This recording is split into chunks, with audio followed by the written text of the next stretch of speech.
All right, ladies and gentlemen. Now, partly because this is a DIY channel, I like to basically put things up pretty rough. I don't like to make them fancy. I don't see the point. I've come to find in the past that if you make things fancy, people tend not to think that they could build it. But I assure you, this is a very easy build, and everything that I have done is repeatable as far as that goes. So I just wanted to cover this is my short bow. And while it might look different, it has a different color front and back. It's actually a darker silver in the back than previous. It's the same silver as this, and a darker version of the silver that was on the front. On the front, basically, what I did is I took the silver I had already made, that was still noticeably darker than stock, mixed it with this silver to make this silver. Also, there's reasons I did this. There's a lot of things that have been done since the last time you saw it, but I wanted to cover why and how you go about dialing in a bow. So they went through this stage where they got tested thoroughly, and then I basically put them through the next stage where, okay, it hasn't broken, it bows. Now I work on getting it to the poundage I want and not breaking it. My hunt bow has come along too. It's got some really neat features. It's ambidextrous. You can flip it upside down and shoot it right-handed or left-handed. In addition, it has the same type of construction as this, but if you look really closely at the tip of it, it has a neat feature there because it has 3 string lengths that it can accept at 3 different knock points. And so not only can you put different string lengths on at each knock point, but then you have 3 different knock points. And it makes it a very universal hunt bow because I can control the poundages quite significantly compared to other bows. It was an idea I had. It worked out great. On top of all the other features these bows have, this makes this a really great hunt bow. This has been my favorite target bow. It is epic, but I'm going to take it as a primary example. So when you look at one of these risers, they're pretty square. They're not uncomfortable. They're ergonomic, but I have a setup where I have to angle them about like this, and I prefer it for grip. But when you do, this piece ends up right here. And if you're shooting light bows, it's no biggie. But when you start shooting, 50, 60-pound bows and want to shoot 100 shots a day, it gets uncomfortable. Which brings me to the wrap. So much like this wrap, I started with a single leather wrap, craft wired it in place, then treated it, then used it. I liked it. It was quite good. But I found over time that my hand was slipping up a little bit, and then I needed an upper kind of block, an upper grip that's tapering upward and making it more comfortable for me and locates my finger better. Uh, See, one of the things about a bow is keeping your grip exactly the same all the time. Now, this doesn't have that. It doesn't have a finished grip. It has the beginnings of a grip. It has a wrap on a handle. This has a grip. The difference is it's ergonomically designed. It's precision designed to fit my hand. And the groove here between these two allows me to place my fingers and cover the red, and I'm at 0 elevation. Now I can expose red one thread at a time to show me my exact level of elevation. Pretty cool. I did it when I was a kid. It works amazing. But this bow, I really didn't take a lot of time with it. You can still see some really rough stuff, some shims and stuff sticking out. Same at the bottom. This isn't what I'd call finished. This has been what I'd call a development hack, and any bow you're going to build is kind of like that. If you're talking about building yourself a bow, you're going to develop your own bow.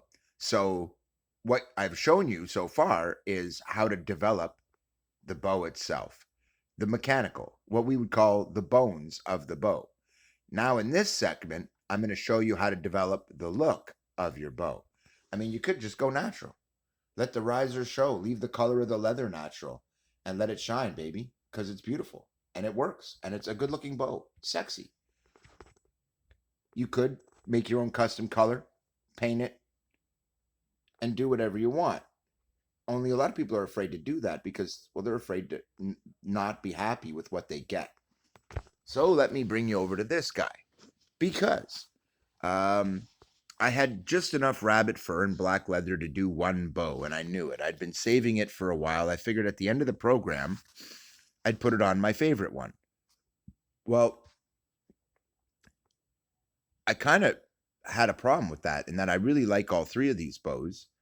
The little light bow is one I shoot a lot, but it's gotten to a high enough poundage now. It's really light on the come on, and I love it because I can sit there and plink 20-inch arrows with it, and it's light on those, unlike this one, which is brutal. But it also has a fairly light come on. It's a really nice bow.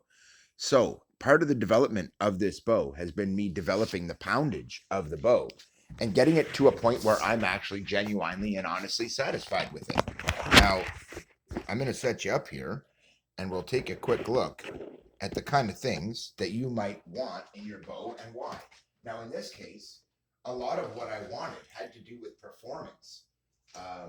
And so now that the bow is technically finished, I'm going to glove up and we're going to check the performance of this bow and we're going to see if it passes muster. Only I already did. And it was 52 pounds at 21 inches. And I love it. I can fire 22-inch arrows off it. Sorry. And it's lovely. It shoots very, very well, guys.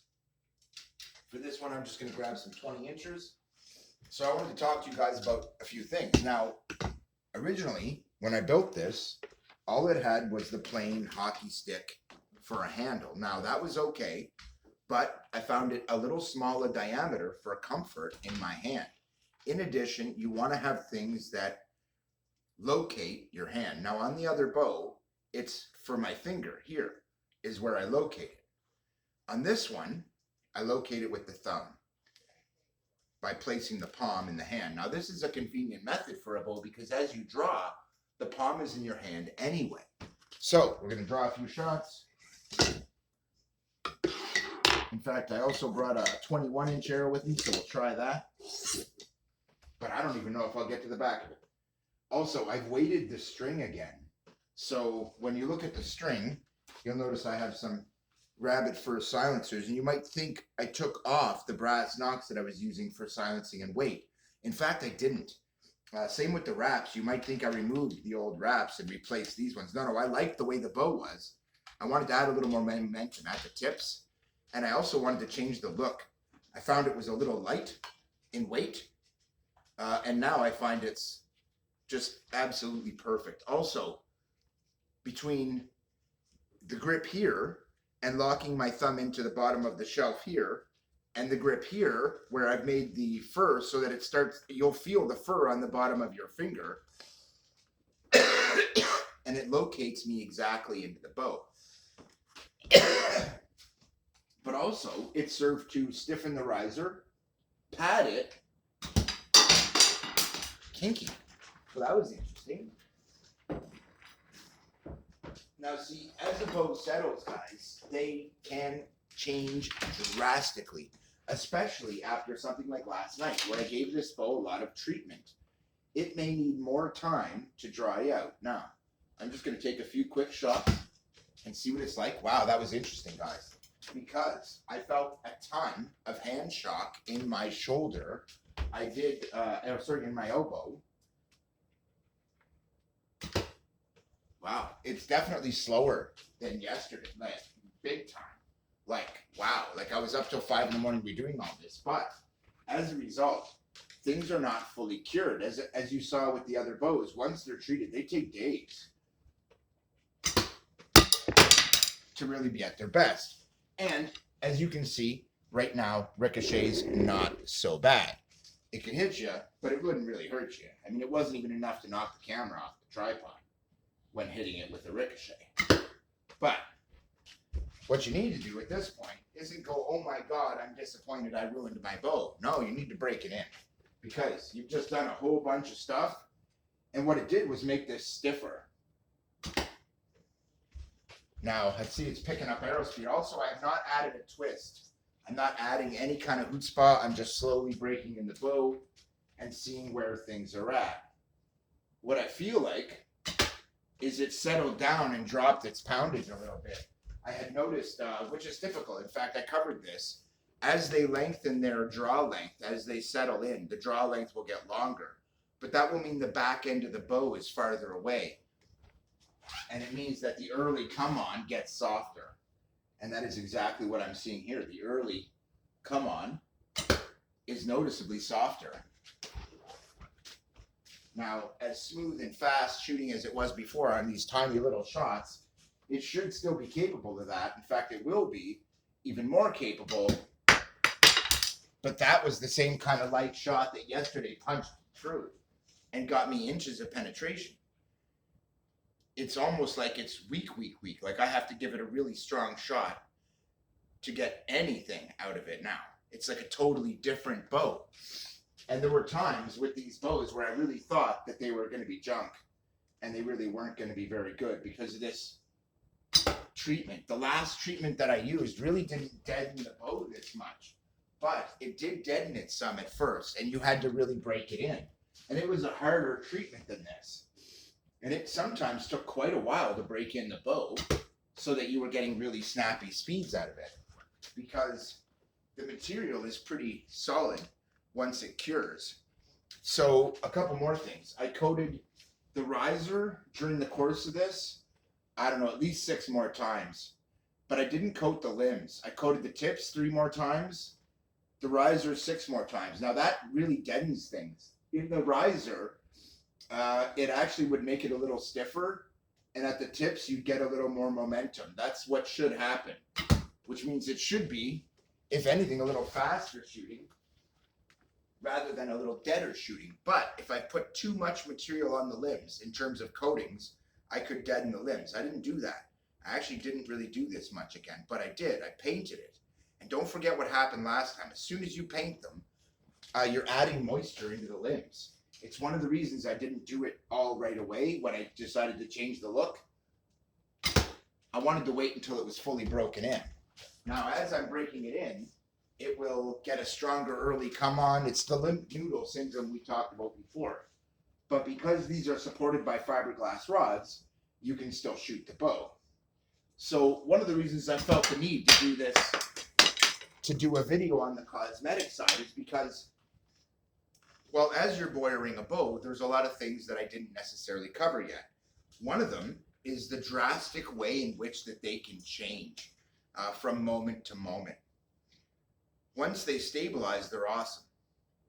But until then, not so much. Now, I've just added a lot of weight. This is a 4th treatment, and the string is solid now. Also, I've added weight at the tips. I stiffened the riser and made it more comfortable. And I strengthened the pocket here and here by inserting more goop and wrapping it in leather, and then using more goop to seal it in and lock that in on both ends, which means this is all way more reinforced and braced than before. It's much stronger, it's much more comfortable, it looks better. I love this bow, I really do. And it would be really heartbreaking if I didn't know any better right now and had given up on this bow because I treated it and suddenly it got shitty. But people do that. Next thing you know, it's hanging on the wall for a year. Someone else pulls it down and shoots it, and it shoots spectacular. Why? Because it had a year to dry out. Now it's dry. So, I mean, especially with a bow like this that is all about torque transfer and momentum transfer through the bow, we really need the limbs to be as responsive and snappy as possible. So while I did repaint it, I painted, then I treated. Painted, then treated. Then, to keep the number of treatments to a minimum and the number of paint layers to a minimum, I actually mixed the last 2 layers of coats I did of both colors with the treatment, so that the paint would kind of rock in harder and get locked in, and it would make it easier to coat it and save time. It actually worked really great. Also, I have string silencers on this that are rabbit fur, and they're darned effective. It's very quiet. But I can tell you, every single shot has been an increase over the last one if you're paying attention. And I was at full draw at one point, and now I'm not. I'm just throwing regular shots. This is like breaking in the bow all over again. That's just shy of full draw, which is hilarious because a minute ago, or like 3, full draw was a limp noodle. But it's not because the bow is soaking wet like crazy. It's because the treatment is very stiff. And a bow's speed, as I've said before, has a lot to do with how quickly the limbs can move. And if they can't move very quickly, well, then you've wrecked your bow. But this ain't that. Because as it gets better, I've also noticed my accuracy is pinpoint. Like, I'm not even trying to be really accurate, but it just is. And I'm also noticing my grip is much more comfortable. Also, having wrecked my white pair of gloves, in a minute, I'm going to show you guys what you can do about that. Speaking of the looks of things and dialing them in at the same time for looks and for function, I really like these gloves. These are black. I only had 2 pairs of these particular gloves, and as you saw in one previous video, they are ruined due to the amount of shooting that I do. Now, what I can say is this is breaking in nicely. It shoots very nice, and while it had kind of a crazy hard come on early on before, and it's died down, now it's soft, you might think that's going to be permanent. It's not. It's actually going to go back to what it was, only stronger. And that has been the process every time I treat these guys. So this is what you need to expect. When you first treat it, you'll be all excited. You're like, oh man, my bow's done, yay. Nope. So now comes days of breaking it in before it's really at its best. Now there are things you could do to try and speed that up, but I don't recommend it. Best thing to do, shoot the bow. Practice. Pillow hunt. Do something. Because at this point, it's really light. I mean, the poundage is really light. The feel is really light. The arrow shots were going to be really light. Even though I have a really strong bow, and if I give it a little twist, it'll start coming in with some chutzpah. And that might be a way for me to break in my limbs a little faster. So let's try that. Interesting. Incredibly light draw. Gave it a little twist. Why it's interesting is because now that I've treated the handle more, I said that it was pretty sensitive, and if you twist it a little too much, it was bad. Well, now that I've stiffened this handle so much, when you twist it, it only twists a little. Convenient, eh? That's one of the things you gotta dial things in for. What if I only want it to twist a little bit, and I don't want it to twist enough that it throws the arrow all over the place? Before, if I'd have twisted the arrow hard to the left like that, it was throwing the round off to the left. Well, now I'm twisting hard to the left, and it's just barely throwing the round off to the left, which is good because it was throwing it way off to the right when you twisted to the left. So let's try a little twist to the right. And again, it went off a little to the right, which is nice because it's more precise, it's more controllable, it's smoother, but it does seem to have less effect than before on the impact force. It's like it deadened the designed features of the bow. But this isn't broken in yet. It was like that before. It just kept getting better and better as I broke it in. This is the deadest it's felt as far as its response to that goes, but it's because of the new limb stiffness and the stiffness here, and especially the stiffness in the relationship between the rims, the limbs, and the riser, because this is the twist I was talking about, but now it feels so solid in the hand. It's like I can almost not twist it at all, which is actually kind of convenient because that's just a straight shot to just shy of full draw, like a quarter inch, half an inch away from full draw, guys. And so, you know, without me adding anything to it, that's a straight draw. So is that. So I need to just kind of do straight draws. Like I said, it seems to be picking up every time I shoot, just a little. And it's like it's almost something you wouldn't even notice at first, but it starts getting stronger and stronger. What's interesting is the first shot, I felt a hell of a shock through my elbow, but got no real power out of the bow because the shock was not very efficiently transferring through the bow. However, as I warm up the bow, I can start to feel the string zing, and my elbow is only taking a really minor feel now. It's like it's comfortable. It's not hurting me at all. The first shot, I thought maybe I put too much weight into the limb tips because I've had that happen before where when you put too much weight in the limb tips, it starts to thump at the back end really hard. This did that the first shot, which means it's right at the edge of how much weight I could put on it. And I was actually thinking that when I built it, that if I put any more weight on it, it probably wouldn't be able to handle it. It would be too much. Because I thought about putting more wrap on, and I didn't. This wrap doesn't actually go all the way around. It just covers the front and hangs over the edge, and then it's tied on and sealed so that I have more weight. I didn't actually remove the old wraps. They're there. So I just thought I'd share some of this process with you. This bow is no means ruined. It's actually the other way around. It's better than ever. But I don't know that for sure yet. My experience tells me it's better than ever. My knowledge of boyering says this is the best bow I have, and this is an excellent design, and it works. And I've proven that it works on this very bow, and works extremely well, even on a very, very light shot. Now that is what's going to suffer, is on the very light shot, I won't be able to give it as much twist without throwing the arrow off. So I may want to go over this and sand some and remove some material until it's just perfect, and dial it in. But this is one of those things where that's not just for the looks or the ergonomics, that's real function.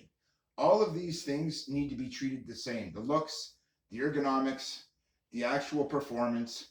You start with what you get, and then you work on it. That was a nice light shot of the type before that I could make punch through easy just by twisting the handle.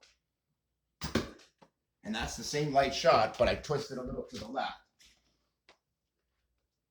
and aimed a little to the left, and it's getting better. Now it's actually responded to that by giving me more impact force like it's supposed to. So now I'm going to try twisting a little to the right. Aha, but gave it a really light draw. It gave me more arrow speed, and this time gave me enough arrow speed to make penetration. So clearly, this is positive. This isn't just bouncing rounds anymore. And it's not like I switched to a new arrow. This is the same arrow, same bow. Nothing changed. In fact, I'm only using the one, and it's a bare shaft. There's really nothing to change it.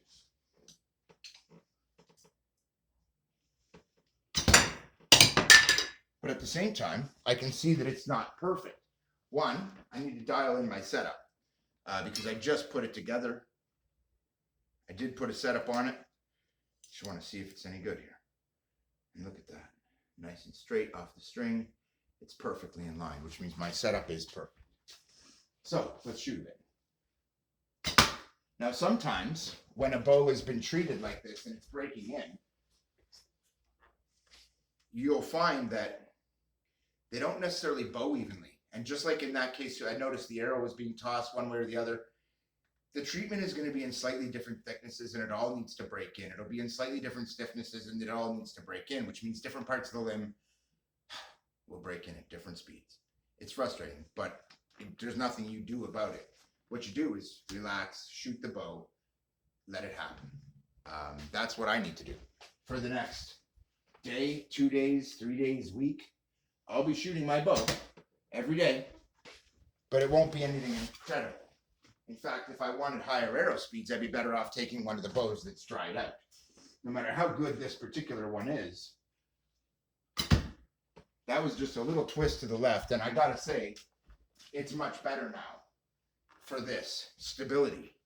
I wanted it to be more stable and not twist as much when you twist. So one way to do that is the limb twist is what's achieving that, and the riser twist and the relation between those. So stiffening the limbs a little helped. And this is why I wanted to cover what I did, because in every way, what I did was an improvement. I wanted it a little quieter. It's quiet, deadly quiet. I wanted the limbs a little stiffer, partly for slightly higher poundage and slightly better response, but also for more limb weight, also for better protection, also because I noticed the paintwork wasn't perfect and I wanted to redo it. I also decided I didn't like the color, wanted to redo that. Decided I wanted black leather, had enough to do it, decided on that. All these little decisions were going through my mind. I've decided to retreat the string. and make it tougher and stronger. And what's hilarious is all the work I did. This bow is, it's kind of like the last time, and I was kind of talking about it in one of the videos. I did all this work to the bow, and it got worse. But that's why I talk about limb noodle syndrome. Now this is starting to get better. And without me even needing to give it a real twist or anything significant to add power, it's kicking. And it's noticeably faster and it's noticeably harder hitting. But that is what I expect, is it to be noticeably faster and noticeably harder hitting. So for the last shot of this video, I'm going to shoot a longer one. Now, like I said, you know, when you dial in a bow like this, it's all about patience and dialing it in. And whereas before it had trouble drawing to 20, right now I can this was a 21-inch arrow. I just drew right to the back of it. It wasn't even that strong of a shot. Before, if I'd have drawn 21 inches on this, it damn near would have put it through the couch. But that has more to do with your limb response speed than anything else. So what I need to do, I lied, it's not my last shot. I actually expected that to be a lot snappier. Look at the difference. Same draw. I mean, it was already at max draw. That's just breaking it in. Shooting shots, stretching its back end. So going from 20 to 21 helps stretch the back end. This will happily fire 22s, guys. And is 55 at 22. Only it ain't 55 at 22 right now. Now it's more like 35 at 52. Or 30. And on top of that, for a 30, it's really weak. And that is what happens when you treat them. So you need to expect that. This isn't broken in yet. It's not broken either. And a lot of people don't get that. So patience is one of the main virtues of a boyer. Patience and a desire to get it right. And when you have that, eventually you start putting up really nice penetration. Now this is starting to just start to break in, but it's also just starting to warm up. So I'm going to set it down. I don't want this video to be too crazy long, but really at this point you shouldn't fire any more than 20 shots per session through the arrow. It's not ready for that yet. Through the bow. And the reason is, well, it's just not. It needs time. It needs time to stretch in. It needs time to finish drying out. It needs for you to be gentle with it and wait for it to grow up like you wait for your children to grow up, with patience and love. And every day you need to care for it. And in this case, that means shooting it. That means not shooting it too hard. I know that it's capable of at least a 22-inch draw because when I weight tested it, it went that far, and I've drawn it that far multiple times. It does so comfortably without making a sound, which means, as I said early on, I will end up making a 22-inch set of arrows for this. I might even make one at 21 because you saw the way that went in. They shoot like crazy off this bow. It really seems to like 21s. But it also doesn't have any problem shooting those 20s. And as you could see from the beginning of the video to the end, guys, that's only 20 minutes of shooting. But that is exactly what I recommend. A 20-minute shooting session, just enough to stretch the limbs a little, warm it up a little, start with some shorter arrows. Don't go all the way to the back end at the beginning. Start with really the shortest arrows it can fly. Shoot those, let it relax, let it get supple. As soon as your arrow speeds start to come up, or your impact force, pardon me, step up your arrow length by an inch or two.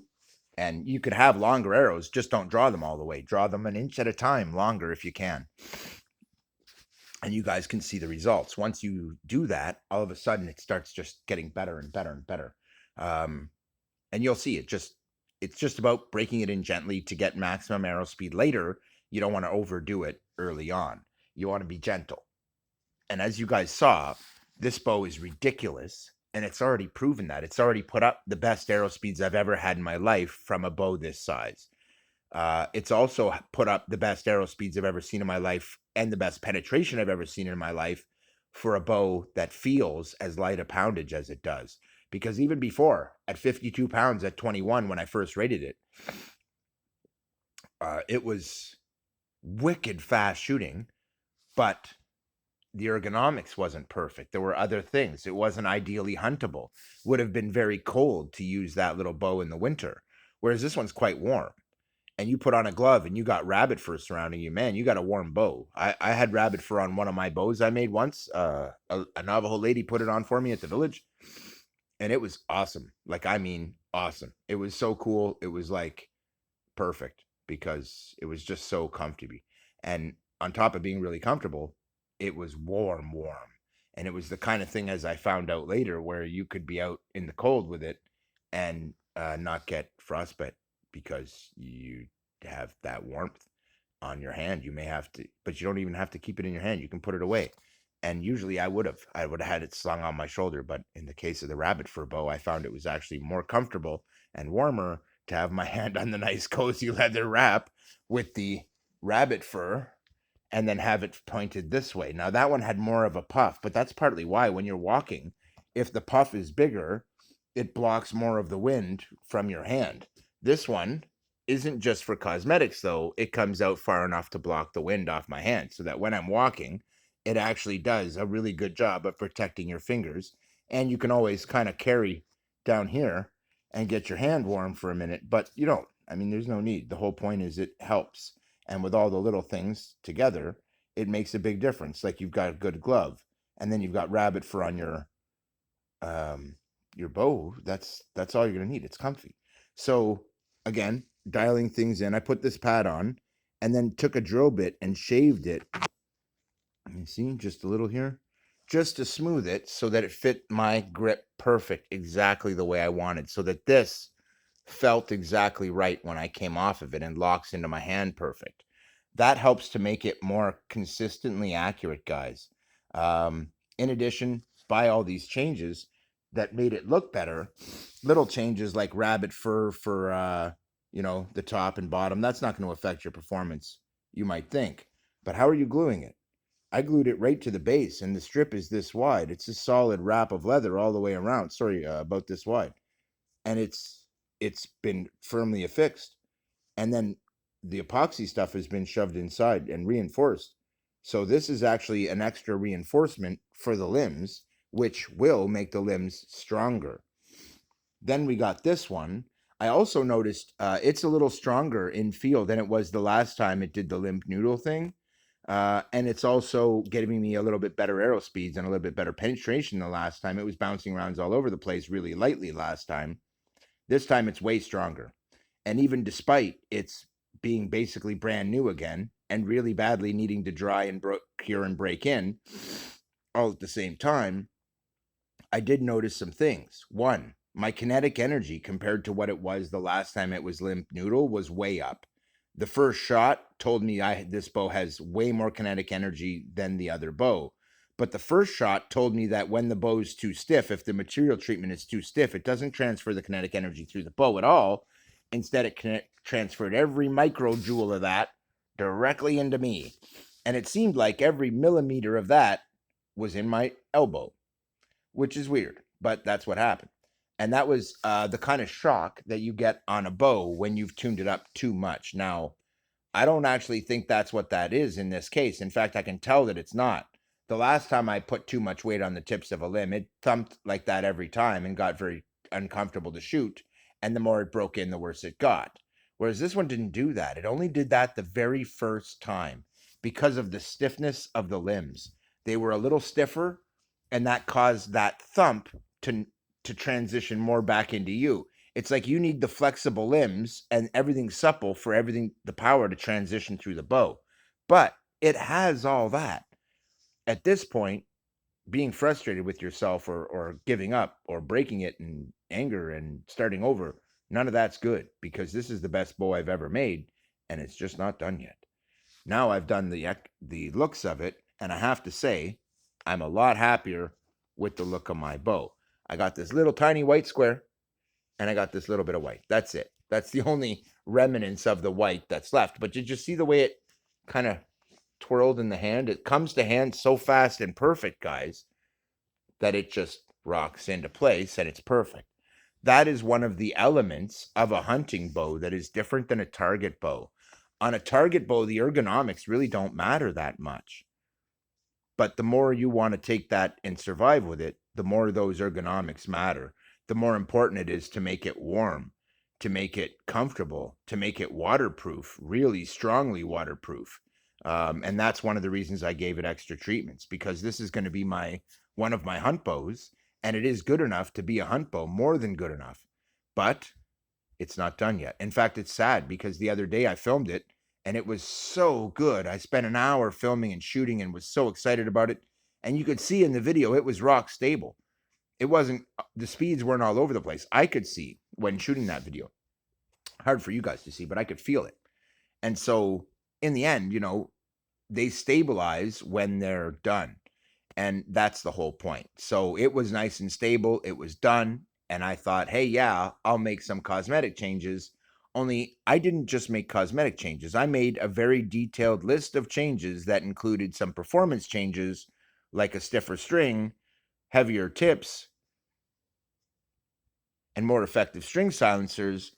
And all I've done is wrap the leather around this from the rabbit fur. And then I smoothed it with the treatment, so that this has barely got a profile and there's no real fluffies sticking out. You don't want this going through the air. You want this. It's a lot smoother. It's a lot sleeker. So even when I made my puffs, I upgraded them. I tweaked them. I tuned them. This is what you do with archery. And because I've used a lot of these, I knew that they needed to be cut fairly short, because this is the best way that I've ever found to do it. And it's like my lifetime's worth of bowyering knowledge is in here, is in every bow I make. And that's how that is, because you use your knowledge to achieve the goals. And the more knowledge you have, the more tools you have in your tool chest, the better. And so I'm really happy with this. It's come out amazing. The moccasin that I found one day discarded, I knew I'd like the leather and it would be good for a project. I never imagined it would make me a bow like this. I didn't think I'd be making a bow at that point. I wasn't doing my archery series yet. And this was part of the sole. And look at the way it form fits. It's so nice. I tied it on, put a lot of goop in behind it, treated it. And at no point is it flat or level. It has a lot of concave shapes that are very subtle. And what I did was I kept treating it. And every treatment layer, I squeezed it and drew it so that it took that perfect position of my hand.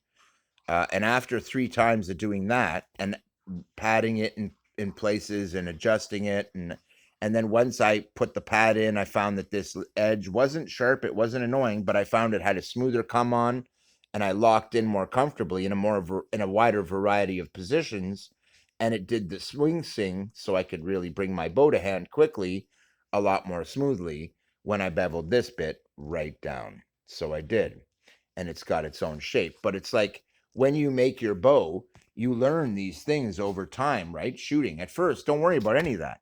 That's why I didn't tell you any of that at the beginning. You don't do that. You just make your own bow. This is where I'll start to get into the hunting setup. I did say at some point this was going to be a hunt bow, and so is that one. There's my target bow. It's why I needed 3. It's really not appropriate to hunt porcupine with such a long bow that has such a long draw length. You won't get your rounds off fast enough, and you're going to end up in trouble. I need a really light, fast shooting, very strong bow that has a ton of kinetic energy transfer, so that I can fire very quick, light shots and they still die, and instantly.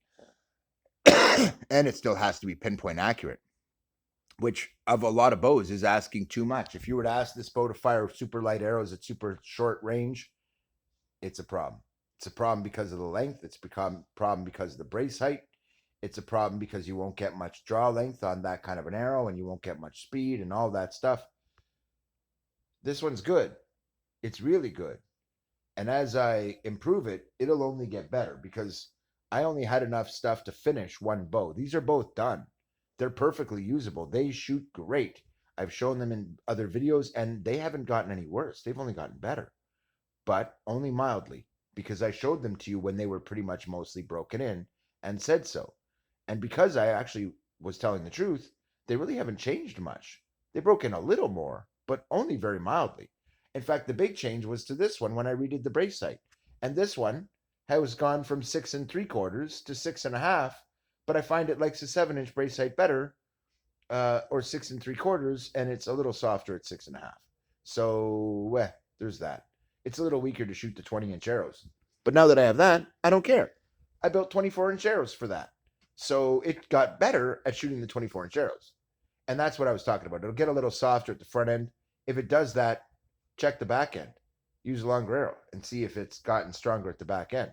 Or put the measuring tape to it and do a draw length test and see how far it's drawing out. And if it's drawing out farther than before, then you know what happened. Now, as the bow settles, you can adjust that. For example, you then know empirically, once you've done your draw length test, that you can put a higher brace height on it without wrecking it, because it can draw further. So it can accept a higher brace height.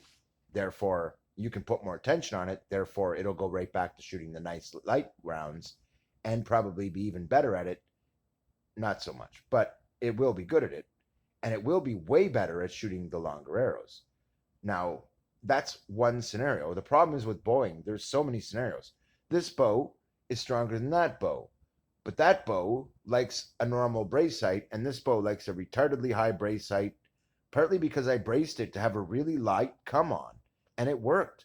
I can run it at crazy high brace heights, and it works perfectly at that. It likes that. It also doesn't care if I vary the length of the string. It has such a wide range of operations that it is ideal for hunting. Because if I'm at a distance and I see a deer, I have time.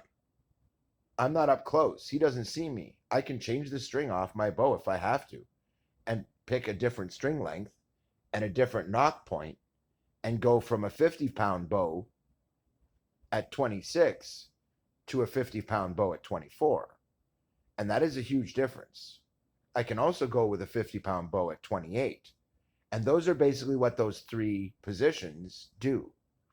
Now, when I have it set to fire 26s, it's at its tightest. It's at its strongest. And it's more like 60 pounds, 58. When I put it to the shortest, it's a little lighter, but you have a totally different draw length, and you can draw much longer arrows. And so, depending on what I'm hunting and at what range, I will have more than one arrow set with me and more than one bow, you might think. I try not to. When I go porcupine hunting and small game hunting, this is what I bring. When I'm looking for deer, I will keep that little bow with me just in case I need it, but this is the hunt bow. And because when I'm done, it will have more impact force, you might think. Not so much, but it will have bigger, heavier arrows that will be firing with great speed and power, and that will allow me to kill at farther range. The lighter the arrow, the easier it is to have the wind affect the arrow. The heavier the arrow, the better it's going to be over long distance. So while this is grease lightning, close up, and absolutely lethal, it's not what I would want for a long range bow. That's what I want for a long range bow, and that's why I've made it. And this is where the other one comes in. It's kind of right in between the two.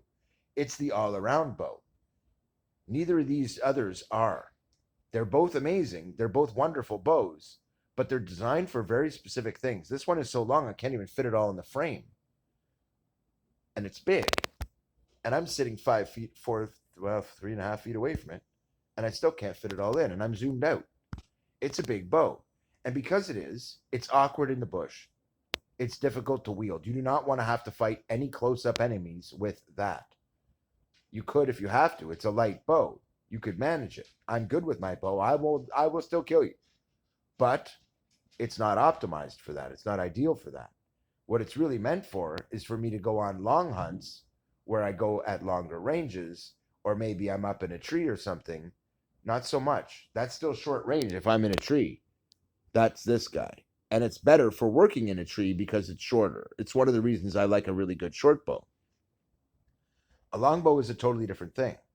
A longbow is the kind of thing I've always liked, and I like to shoot them, but they're not that practical for hunting. You don't generally go hunting with a longbow.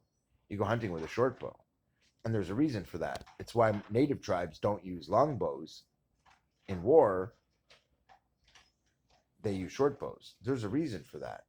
In the forest that is fairly dense, You do not want to have to be traveling on horseback with a bow that big. You just don't. It's just not practical anymore. And so every bow has to be built for a purpose. Now, this one is kind of right in the middle. It's right in the middle in poundage. It'll fire the lighter arrows, but it comes to life on 24s, man. It's really zippy on 24s. I am going to do another treatment on it because I really do like it. But before I do, I want to do the finishing look of it. The other one, I'm really not going to do much. I might paint that rod, which I will, but I do plan on leaving this one a very natural looking bow, which means I don't so much care about the color. In fact, I don't even mind the red and the brown leather and different colors of brown leather. I don't mind that at all. I have darker leather where the moisture is meant to be absorbed so that I can check the moisture level and it works awesome. This type of leather that's in the handle doesn't really show the moisture as well, just because of the color and the texture of it, and it's got variations in the color and the texture, um, is part of that, and it's a good thing. And I don't want to do that. By soaking it, I would make it worse. But these tips have been soaked and treated, and you can see by how dark they are. But not these ones down at the base, just the ones out towards the tips from there out, and that's why. For momentum transfer, for weight transfer, I mean, so many things have already been dialed in on this bow. It shoots amazing now. But this one doesn't. It shoots like crap. Only it did for the first shot. Not only did it shoot like crap, but it hurt to shoot because it impacted my elbow. Well, none of the other shots did that. In fact, it's like every shot after that got a little easier to shoot, a little faster. The draw weight started to feel a little stiffer, believe it or not, rather than softer. They stiffen up a lot as they really cure and relax, and as they basically get more flexibility, they'll flex easier. Yes, but as things break in and the bow is at its strongest, there's more resistance. When it's wet, it's just weaker. That's all there is to it. And until that moisture comes out of it, we're not going to see the best that this bow has to offer. But I thought this was a really good chance to show you that even the very best bow will have a huge change made when you do these kind of things. But that doesn't mean you shouldn't. In fact, it's the other way around. I can already see these changes are positive. It has much more kinetic energy transfer than before. Now that it started breaking in, it doesn't hurt to shoot. The handle is much more comfortable. It's making much more impact force, and I can hear those shots. It is noticeably more impact force. And as soon as it started to break in, I was getting really nice penetration, maybe even better than before. And it's not even close to broken in yet. The twist feature is improved. It's more stable. It won't throw the arrow off all over the place. And at least now, if it does throw it off, it'll throw it off a little in the direction you're twisting, which is actually really handy because when you're hunting, if your animal starts to duck to the right, you can give your handle a twist quick to the right and pull hard, and you'll see your shot comes off to the right and smokes that animal. It's like leading the target. So on a running target, you could learn to know exactly how much twist you need to lead that target. Or you could just lead the target naturally and twist left to add more torque. That works too. But that feature is significantly diminished, much like the arrow speeds. Those types of features, your arrow speeds and the supple feel and all these things result from the proper break-in of the bow and the materials working together properly and all these things and smoothly. And this bow has all those characteristics, but they're just not there right now. They've been removed by moisture, but that's okay.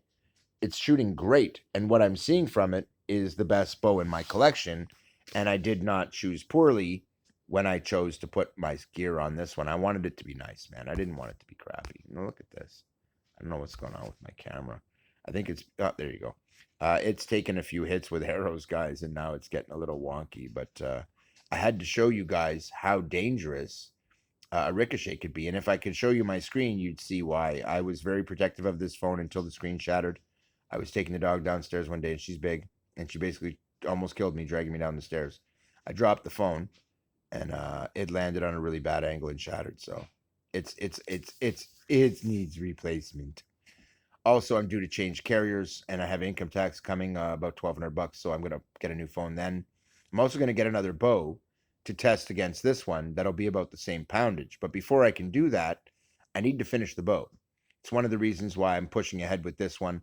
Basically, my goal was to pick the best one of the three that I made for general shooting. This is a nice light bow. It's going to be the one that I hunt with. That's coming soon. So what I want to do is get this one ready for the season and make sure that it's good and waterproof, that it's good and strong, that it's good and broken in, that everything shoots and works perfect and is as tight and reliable as possible. So I'm willing to redo everything to make it better for my intended purpose. It'll shoot better, it'll hunt better, it's warmer, less shock through my hand, even though it didn't feel that way the first shot. Overall, there is. Now that it's breaking in, it's much less shock. In fact, this is a very stiff stuff. And as the vibration goes through it, it breaks it in and really makes it a lot more supple. And you'll feel the vibration starting to go through the bow. In fact, that's what I didn't feel the first shot. I felt it hit me right in the elbow. It's like you hit me with a sledgehammer. And I got really weak arrow speed. But on the second shot, I felt hardly any shock. And I thought, oh, okay, this isn't going to be so bad. On the third shot, it was gone completely.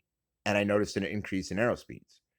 And then it just kept getting better. So this isn't anywhere near done. This is going to be a ridiculously fast shooting bow that hits really, really hard.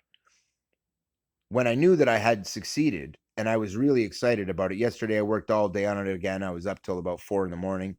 And when I finished, the day before, and when I finished, I kind of, talked to my roommate about it and was real excited. And I just was really excited about it because of the way it shoots, because of how good it really is. And it can be tough to take something that good and then redo it, knowing that it's going to change, that you could screw it up. But I knew empirically that I could add more weight to these tips and that it would get more kinetic energy if I did. I knew if I added more material to the limbs and painted it again, not only would it look better, but it'd be a little stronger. And that's good for duration. That's good for durability. What I want is to put as thick a coating as I can on these rods and on these limbs so that they're as protected as possible. Also, so that they're as strong as possible in terms of their poundage. Not so much. I care more about the arrow speed with them. The actual draw weight is irrelevant to me. It's not the feel, it's the effect. Not so much. I find if the bow's too light, your hands it's the bow's all over the place. Same with a light weight of bow. If the bow's too light, it's kind of all over the place. But when it has the right weight, you kind of tend to come right steady with it. And this bow right now has a really nice weight, but it is a little light still. But I'm not really done. But I want to wait till it thoroughly cures, thoroughly dries everything, starts to shoot real fast again, like it's fully broken in. Once that's the case, I'll assess when it's done what I want to do next.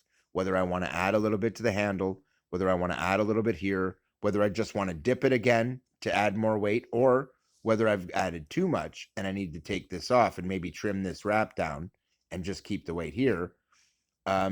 Those things are all possibilities. But right now, I don't think any of that's going to happen. I think what's happening is I got this perfect.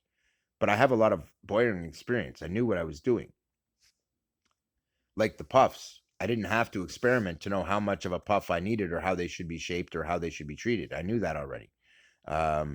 Same with the weight. I knew how much I could put in and not have it ruin the bow. And that's the other thing. The more weight you put through it, the more energy there is transferring through it, the more hand shock there's likely to be, but also the more wear and tear you're putting on the bow. So for longevity, during testing especially, I don't want to do that. I want to gently work it up slowly, just like I keep telling you. And so adding all the weight to the bow at the same time seemed foolish. Also, if I treat it 20 times in a row, but don't give it a chance to dry out or break in between, it's going to take a really long time to break in the end when all that treatment is on it and it's all really thick and hard and none of it's broken in. I do the other thing where I treat it in layers. I finish the first treatment. It's like painting. You don't have to you have to paint more than one layer to get it nice, right? So I paint until it's nice, 2-3 coats, then stop, let it break in, let it fully cure, let it dry, then start shooting it. Break it in thoroughly to see how good it's really going to get and whether or not I'm satisfied. Now, in the last video, I was technically satisfied with this bow, but I did point out that its draw length had increased to 22 inches and that it was a little softer early on. This fixes that. Stiffening the limbs, stiffening this section will shorten my draw length, which will probably put me right back to that 21-inch draw length. I checked, it still draws to 22, but it hasn't hardened yet. It's still suffering from limp noodle. If I straighten it, it'll help more with that. I don't want it to not get to 22 though. I want it to get there more strongly and have a strong early come on. So this string, very important. It's been weighted additionally with a 4th layer of treatment. Now at this point, it's very smooth. See how it's a little rough here? I still have to heat treat that. But once you heat treat it, it comes out like this. And I need to do it again here. But look at that. Smooth, perfect, no little flyers, no nothing like that. When you're done treating the string, they come out like that. So I gave it a light heat treat to start the process. And then I'm going to give it another heat treat and a wax. And that'll finish the string. Basically, what you do is you wax it. After you run your lighter across it, you get it warmed up. And then I'll wax it. I wouldn't do that normally with paracord, but this is so heavily treated and this material won't just light on fire. It'll be okay. Although this stuff is flammable, you should be careful. As far as I can see, the other stuff I used was not, but this stuff is, and it's not really waterproof apparently. So it's one of the reasons I want to make a lot of layers on it. I want it to be as stiff as possible. I want it to be as thick as possible, as durable as possible. In case I can't find the other treatment I want, I'm going to need it. If I can find the other treatment I want, I'll give the whole thing a light sand and accept these bits, and then treat the limbs and the riser and do the final coating in that stuff just because it's really tough and it's really waterproof. But other than that, this treatment has actually been better than I thought. There were times when I thought it was going to be really crap, where I felt like it had ruined my bow because of how this effect works. Look at the last video on this bow. It went from spectacular shooting, the best bow I've ever had, is right there with this bow. And it's like, it's that good. And so, you know, to see it go from that to this in the next video and what I've done to it, you're like, oh man, you ruined it. You freaking retard. What's wrong with you, man? Why would you do that? You had a great bow, a great design. You screwed it up, man. I didn't. I've optimized it, but it's going to take some time to know if I was right. And that's the thing about bowyering. It's one of the challenges I've always loved about it. You can come up with the best plan in the world, but that doesn't mean you're right. Now, in this case, I know that I'm right. I've already proven the concept. Now I'm applying knowledge that I already knew worked, like weighting the string a little more, weighting the limb tips a little more, strengthening it, making it more comfortable, making the riser tougher and stiffer. One of the reasons I did this is because this heavily reinforces the riser to the point where I no longer have to worry about it flexing hard. And that is the other thing. I don't really feel the riser flexing anymore. It's been my experience with the carbon fiber that if you're going to flex it every time, it's only a matter of time before it breaks. So the goal with this is to keep it, as I said early on, flexing just enough to do the job, but not enough that it damages the bow over time. And that is a really fine line to walk with this type of carbon fiber to make it really reliable and have it last for years. I can't promise that it'll do that. In fact, I don't know yet. And this is the thing. I have a theory. The theory on the bow worked. It works great. It shoots amazing. It does everything I hoped it would do. What I'm doing now isn't a theory. This weighting the tips and sorting out the handle and doing the ergonomics, this is all standard stuff you do to a bow after you've built the bones. Don't think once you build it that, oh my God, it didn't come out the way I want, it's ruined. No. Shoot it. Use it. You'll see they get stronger and stronger and stronger. And you might find this was a limp noodle when I first made it and I was deeply worried. Or it was so strong it ripped itself apart. The first two broke. This one did not. In fact, this one's so solid, I can draw it to 22 quite comfortably. It shoots absolutely lovely. It's got great flexibility and range of motion and operation.